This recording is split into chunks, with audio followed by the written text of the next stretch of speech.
This is what it's like to do a 5K at Disney World. So every year, Disney holds the Disney Princess Half Marathon Weekend during one of the last weekends of February. And this is my second year in a row doing it. Last year I did the 10K, which was Rapunzel themed, but this year I was going to be doing the 5K, which was Mulan themed. So the day before the race, you have to go to the ESPN Wide World, I don't know the full name, whatever, the ESPN Center at Disney and get your bib. This is actually kind of cool because they have photo ops everywhere, and this is where you can also buy merch for your race. So the first thing I did was go pick up my bib, and while I was there, I saw that they had Shang out for photos. I have never ever seen him out for pictures, so of course, we had to get in line and get our photo. So after we got our bibs and our photos, we went over to the expo. This is where you pick up your shirt, and you can also shop for things you might need. Both my friend and I didn't really need anything, so we got our shirts and left here pretty quickly, which here is what our shirt looks like. Now they also have a merchandise store, but unfortunately we did not go because they had a virtual queue and we got there at like 4 p.m. and the virtual queue was completely booked up, so we did not get to go get any merchandise. We told ourselves we were going to come back the next day and get stuff since we were going to be at Disney anyways for the race, but yeah, that did not happen. So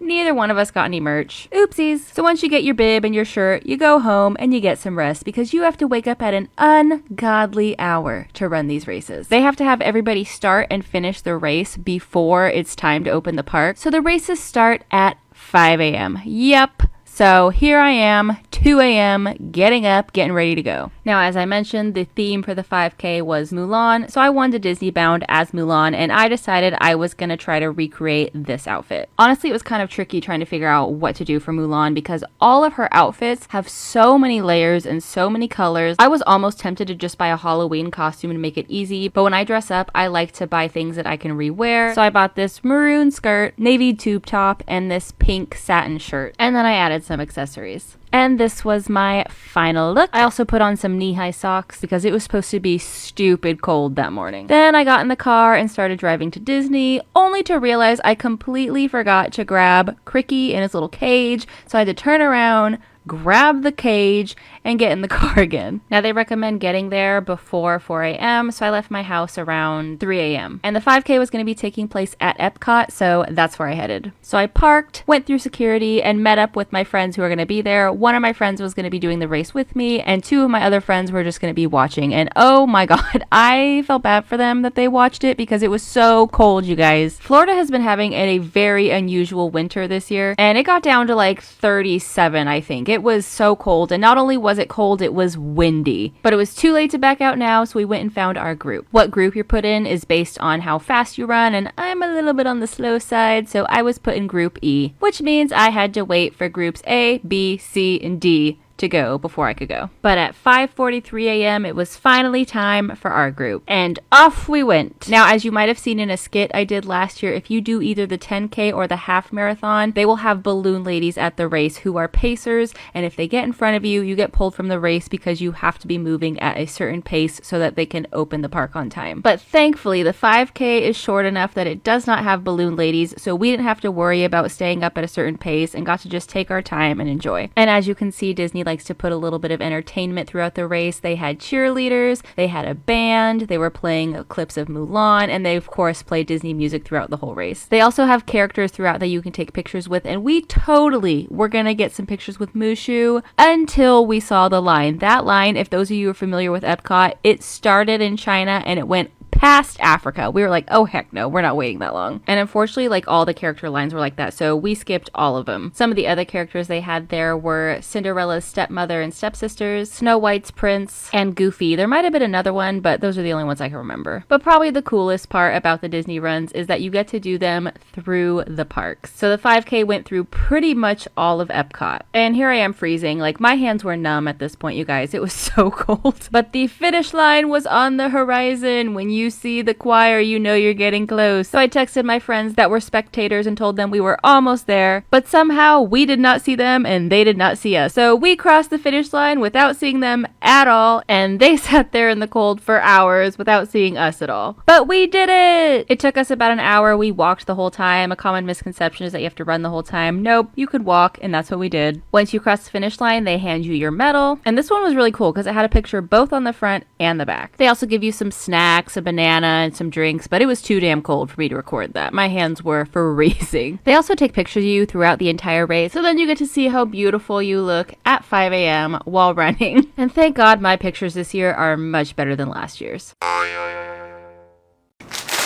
Let's try this again. So about a month ago, I made a video doing a try on of a couple different Chub Rub shorts, and one of the companies I tried was Snag Chub Rub. And if you saw the video, you would know that they did not fit me at all. I could not get them all the way up. It just didn't work. Well, that video kind of blew up a little bit, and the owner of the company ended up reaching out to me, and they said that they were gonna send me new shorts in a bigger size. Sorry, I just had a tooth removed, so if I'm talking weird, that's why. But she sent me new sizes in size F. So we're gonna go ahead and try those on and see if these fit a little better. I'm gonna be just as honest in this review as I was in the last one, okay? I pissed a lot of people off in that last review. If you don't like honesty, get out of this video. Here's what I think happened, because after I posted my videos about it, I had quite a few people comment and tell me that when they put their measurements in the UK site, they would get one size, but when they put those exact same measurements in the American size, they would get a size smaller. So I think their conversion is just a little off, and when the CEO reached out to me, I told her about that and that she might want to look into the American sizing chart. So she said they'd look into it. So I think that's where the problem might have been. I think F was what was supposed to fit me, but for some reason the chart said E. But enough talking, let's try them on. Okay, yeah, they did send the same pairs. This is one of the purple ones. Here's the original one I got. This was an E, and then this is the F, so we'll see the size difference. Okay, there's about an inch bigger. She also refunded me these and said to just give them to people, so I've been asking some friends and stuff if they want to try these out. But let me put this on. Okay. These are on, and they are all the way up to the crotch, thank God. And these did go on a lot easier. This is definitely a big difference from the other pair. The other one, oh my God, you guys. I must have tried putting those on like 2 or 3 more times after I posted that video. I was like laying on my bed trying to pull them up. They would not go on. So these went on much easier. And these even fit better up top. The other pairs, I could pull them like all the way up to here. So I was actually worried about these pair, because I was like, if that goes all the way up to my bra, is this one gonna go up to my fucking eyebrows?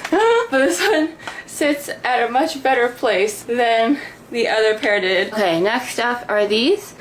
Some of you thought the problem with these might have been the frills at the bottom were making it hard to pull it up. But here's what the problem was. They couldn't get up my thighs, guys. They would stop about here, and it didn't matter what I did. So I don't think it was the frills, because that's not the part I was having trouble with. It was this section right here. So let me go ahead and put these ones on. Okay, here we are. Once again, went on pretty easy. Yeah, these seem to be pretty good too. So let's try the last pair. Now for the last pair, she told me that they didn't have it available in F. So she asked if she could just send a solid black pair instead, and I said sure. It's a bit of a shame though, because I did like the patterns on this one. I don't know if you can see, but it's got like a little zigzag going on. Also, I liked the length of this one the most, and this one seems to be quite a bit longer, so we'll try it on and see. These ones took a little more time to get on. I think it's because of how long they are. I had to really pull them into the crotch, but they do fit. Also, these are very long. I never wear things this long, so while they do fit, I might give these away.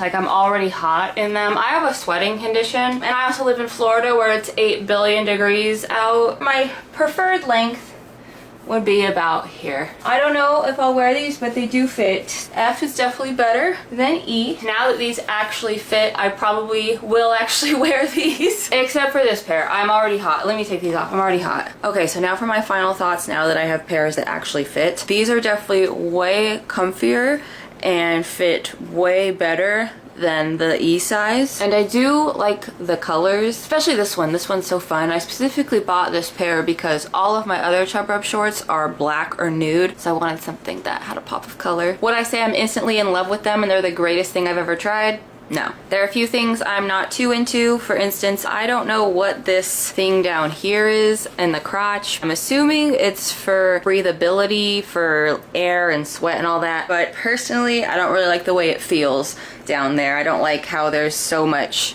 seams going on. Like, it's just a little weird to me. Material wise though, I still prefer the Thigh Society, these are just so smooth and so silky and very lightweight. But even then, I doubt that I'm gonna like these or the Snag pairs better than the Chub Rub shorts I already own. Which in the last video, a lot of you were asking where I got my favorite pair from. They're just like a cheap pair from Shein. So they're very, very, very lightweight. Are they the most durable, made out of the strongest material? Probably not, because I think they cost me like $8. But they are the most comfortable by far, and like I can move easy in them and all of that. I also love bandelettes, which a lot of people were recommending in the comments, but I've actually already been using bandelettes for years. They're so nice because they're lacy, so that makes them really breathable, and they're really stretchy. I've had this pair forever. Unfortunately, my thighs did cause it to start to thin out. But yes, I love bandelettes. Oh my god, they're so good. The lace can be a little itchy sometimes, I'm not gonna lie, but I like that these look more intentional under shorts. Like, I'll put them on real quick. So here we are. See how it doesn't look quite like Chub Rub shorts because it does have the nice little lacer pattern. Like, I can't tell you how many times people have come up to me and being like, I love your shorts, especially that bottom part. Where did you get them? And I go, those aren't my shorts. Those are their own separate things. So I like that the bandelettes give a little bit of sexy and that they look like they can be a part of your outfit. And here's my other pair. This one is lace all the way through, so it's super breathable. Oh, this is one of my favorite pairs, so I love my bandelettes. That's why I bought these pink ones, because they got a little lace going on at the bottom. Now, I will soon do videos trying these out in the wild, so I'm gonna try Thigh Society first, and after that I will try these pairs. But I probably won't do the black pair, because like I said, it's so damn hot, you guys. Like, I'm not wearing those almost capris. So I'll just try a different pair each time I go to the parks and do a review of actually wearing them.